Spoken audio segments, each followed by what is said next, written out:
Bismillahirrahmanirrahim. Tradisi dulu orang-orang musyrik, orang-orang kafir, bahkan sejak awal terjadinya kekafiran di muka bumi, sampai di masa Nabi Muhammad SAW, bahkan sampai di masa kita ini, tradisi buruk mereka, tradisi bahkan yang sangat jelek, karena tradisi ini bisa menghalangi seseorang dari hidayah. Apa itu jemaah sekalian? Pemuliaan, pengagungan secara berlebihan terhadap budaya nenek moyang. Karena menghormati nenek moyang, maka segala warisan budaya mereka dihormati secara melampaui batas. Jemaah sekalian, ini termasuk dilarang keras di dalam syariat, dan termasuk sebab terbesar manusia terjerumus dalam kesyirikan. Sudah pernah kita bahas dalam kitab Tauhid ini juga. Pertama terjadinya kesyirikan di muka bumi adalah satu kaum yang membuat patung-patung ahli ibadah mereka. Tetapi generasi yang membuat patung-patung ini tidak pernah menyembah patung-patung tersebut. Karena setan memang tidak mengajak mereka menyembah patung itu. Setan hanya menyuruh mereka sebagai penghormatan dan pemuliaan kepada orang soleh yang telah mendahului kalian, nenek moyang kalian, senior kalian. Buatlah patung-patung dan datangilah kuburan mereka untuk beribadah padanya. Mereka tetap beribadah kepada Allah, tidak beribadah kepada patung-patung tersebut. Orang soleh yang dimaksudkan maksudnya adalah yang disebutkan dalam surat Nuh ayat ke-23. Wa qalu la tadharunna alihatakum wa la tadharunna wadda wa la suwa'a wa la yaghutha wa ya'uqa wa nasra. Ketika Nabi Nuh alaihissalam mengajak kaumnya, kembalilah menyembah Allah, maka mereka berkata kepada sebagian yang lain, jangan kalian tinggalkan Tuhan-Tuhan kalian. Jangan kalian tinggalkan Wat, Suwa, Yaguth, Ya'uq, dan Nasr. Ini 5 nama orang soleh pertama yang disembah selain Allah di muka bumi ini. Orang-orang soleh jemaah sekalian, bukan pengikut setan. Orang soleh, wali-wali Allah subhanahu wa ta'ala. Tapi yang menyembah bukan generasi pertama yang membuat patung-patung mereka dan beribadah di kuburan mereka. Walaupun mereka beribadah di kuburan, beribadahnya kepada Allah. Nanti satu generasi ini sudah wafat, kemudian setan datang lagi kepada anak keturunan mereka dan mengatakan, dulu nenek moyang kalian menyembah patung-patung dan penghuni kubur tersebut. Maka demi mengagungkan nenek moyang mereka, mereka turuti apa kata setan. Inilah jemaah sekalian, terjadinya kesyirikan pertama di muka bumi.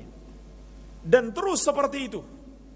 Karena mengagungkan budaya nenek moyang, mengikuti tradisi-tradisi nenek moyang tanpa menyeleksi mana yang pantas diwariskan dan mana yang seharusnya dibuang, jangan ragu. Inilah jemaah sekalian sebab pertama. Dan terus terjadi bahkan sampai hari ini. Sampai di masa Nabi Muhammad SAW.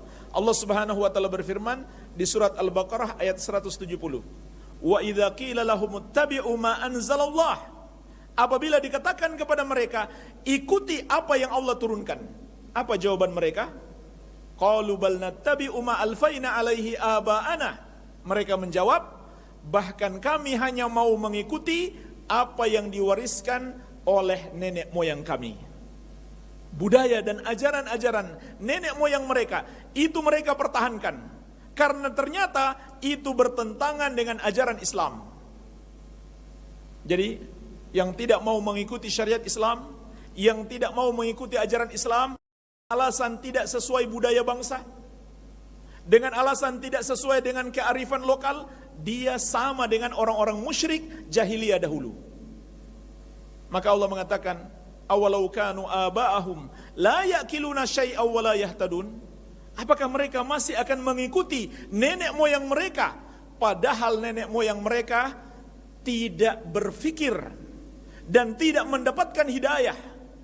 Mereka tidak mengikuti kebenaran, tidak mendapatkan hidayah. Masih percaya kepada animisme, dinamisme, masih percaya kepada khurafat, masih percaya kepada dongeng Dewi Sri. Itu dongeng, khurafat, entah kisah dari mana, tidak ada dalam kenyataan. Tapi ada bahkan tokoh agama yang malah mengajarkan untuk melestarikan budaya penyembahan kepada Dewi Sri. Bahkan katanya kalau perlu disambut dengan salawat.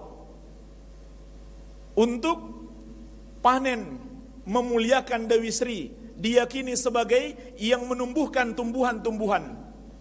Bahkan jemaah sekalian, orang musyrik dahulu itu yakin yang menumbuhkan tumbuhan adalah Allah. Jadi keyakinan kepada Dewi Sri itu lebih parah daripada musyrikin jahiliyah. Perhatikan di surat Al-Baqarah ayat 21-22. Allah berfirman, Ya ayuhan nasu ubudu rabbakumul ladzi khalaqakum walladzina min qablikum la'allakum tattaqun.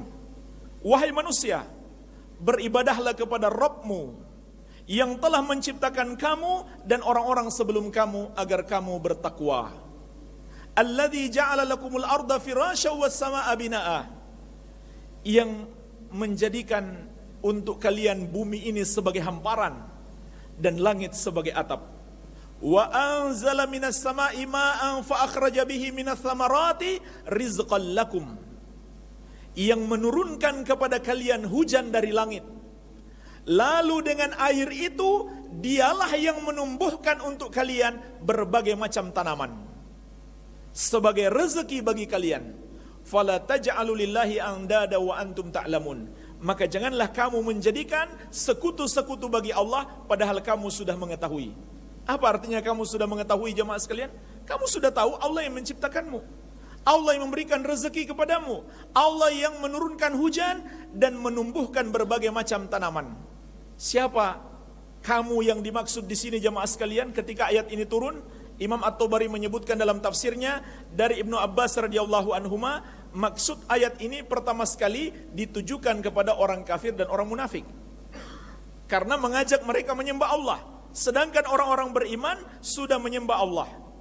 Jadi Allah katakan kepada orang kafir dan orang munafik, kamu sudah tahu, kamu sudah percaya Allah yang menciptakanmu, Allah yang menurunkan hujan kepadamu dan menumbuhkan berbagai macam tanaman untukmu sebagai rezeki bagimu. Jadi itu keyakinan orang-orang kafir dahulu. Sama dengan surat Yunus ayat ke-31. Allah berfirman, Kul may yarzuqukum minas sama'i wal ard. Amma yamliku sam'a wal absara. Wa may yukhrijul hayya minal mayyit. Wa yukhrijul mayyita minal hayy. Wa may yudabbirul amr. Fasayakuluna Allah. Fakul afala tattaqun. Katakan kepada mereka, wahai Muhammad, siapakah yang memberikan rezeki kepada mereka dari langit dan dari bumi? Mereka di sini orang kafir, orang musyrik. Katakan kepada mereka, wahai Muhammad, siapakah yang memberi rezeki kepada kalian dari langit dan dari bumi? Dan siapakah yang menguasai pendengaran dan penglihatan? Dan siapakah yang mengeluarkan yang hidup dari yang mati dan mengeluarkan yang mati dari yang hidup? Maksudnya jemaah sekalian, mengeluarkan yang hidup dari yang mati adalah menciptakan manusia yang hidup dari sperma yang mati, dan mengeluarkan sperma dari manusia yang hidup. Dan siapakah yang mengatur segala urusan? Fasayakuluna Allah. Maka mereka akan menjawab Allah. Itu keyakinan orang kafir jahiliyah. Yang memberikan rezeki dari langit dan dari bumi, yang menurunkan hujan, yang menumbuhkan berbagai macam tanaman adalah Allah. Itu keyakinan orang kafir dan orang munafik dulu. Kok ada yang mengaku muslim, bahkan dianggap tokoh agama, masih percaya kepada dongeng Dewi Sri. Dongeng, enggak nyata. Hanya kisah-kisah dusta, kisah-kisah palsu. Kalau ada terjadi dalam kenyataan, ada perempuan cantik, ya, datang dalam bentuk seperti Dewi, mengaku sebagai Dewi Sri, menumbuhkan tanaman. Minta dibuat patungnya, minta dibuat kuilnya, minta sesajen. Itu namanya setan. Enggak ada dewi-dewi itu dalam kenyataan. Itu hanya khayalan, itu hanyalah tipuan-tipuan setan. Tapi subhanallah, kenyataan jemaah sekalian, masih ada orang yang mengaku muslim percaya. Kenapa? Karena mewariskan budaya nenek moyang. Maka hati-hatilah. Ini salah satu sebab kesesatan. Ini salah satu sebab orang tidak dapat hidayah. Ini salah satu sebab orang menjadi musyrik, menjadi kafir.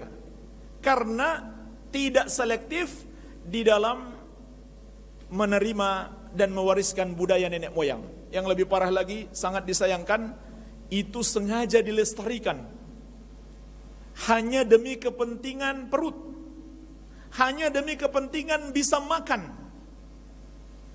dijadikan sebagai cagar budaya, wisata budaya. Orang-orang berdatangan melihat supaya dapat pemasukan. Subhanallah. Padahal itu seharusnya dibasmi, diberantas. Itulah yang menyesatkan manusia jemaah sekalian. Mewariskan budaya nenek moyang tanpa selektif. Lalu dibuat istilah-istilah yang menipu. Kearifan lokal. Apanya yang arif? Itu kekufuran, bukan kearifan. Kalau tidak bertentangan dengan syariat, bolehlah kita sebut kearifan lokal. Seperti jemaah sekalian, termasuk budaya bangsa kita yang baik, yang patut kita lestarikan adalah ramah kepada orang, suka memaafkan, tidak suka dendam, tidak suka memendam dendam kesumat kepada orang. Ini budaya yang bagus.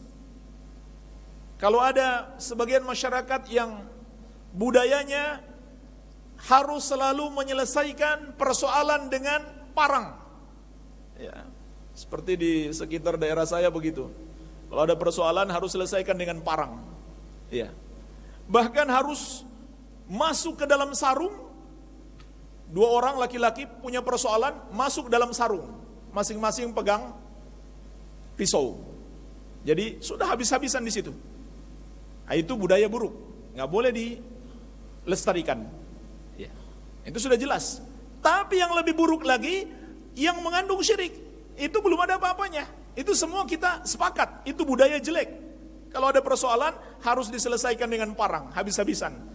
Siapa yang harus ada yang mati. Kalau pisau sudah keluar dari sarung, kata mereka harus ada yang jatuh korban. Ini budaya jelek jemaah sekalian. Ya. Ini budaya jahiliyah. Tapi itu belum ada apa-apanya dibandingkan dengan kepercayaan kepada Dewi Sri itu tadi. Karena itu kesyirikan. Kesyirikan dosa terbesar. Jadi ini yang perlu kita waspadai. Tidak semua yang patut kita wariskan. Maka ini adalah tradisi-tradisi jahiliyah. Sebagaimana juga kita sudah bahas dalam kitab ini, kisah Abu Thalib. Rasulullah SAW sejak beliau diangkat menjadi nabi dan rasul sudah mendakwahi Abu Thalib. Bahkan Abu Thalib sudah mengakui kebenaran dakwah yang diserukan Nabi Muhammad SAW. Cuman dia belum juga mau tunduk. Dia sudah tahu benar, dia sudah yakin benar, masalahnya dia nggak mau tunduk. Apa sebabnya jemaah sekalian? Di akhir hayat Abu Thalib, Nabi SAW datang untuk terakhir kali. Sebagaimana diriwayatkan Al-Bukhari dari Al-Musayyib radhiyallahu anhu. Rasulullah SAW bersabda kepadanya, "Ya ammi, qul la ilaha illallah, kalimatan uhajjalaka biha indallah." Wahai paman, ucapkan la ilaha illallah, satu kalimat yang dengannya aku akan berhujjah untukmu di hadapan Allah. Tapi jemaah sekalian, sayang sekali Abu Thalib sampai mati masih berteman dengan setan.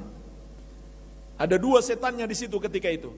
Namanya Abu Jahal dan Abdullah bin Abi Umayyah. Mereka berdua mengatakan kepadanya, "Atargabu am millati Abdul Muthalib?" Apakah kamu sekarang sudah benci dengan agamanya Abdul Muthalib? Diingatkan dia kebesaran ayahnya.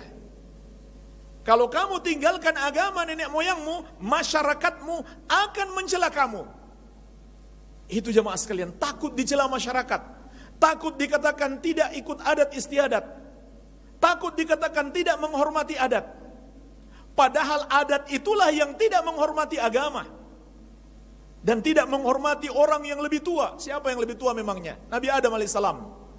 Nabi Adam seorang muslim yang mentauhidkan Allah, tidak melakukan syirik. Siapa yang lebih tua daripada nenek moyang kita? Nabi Muhammad SAW.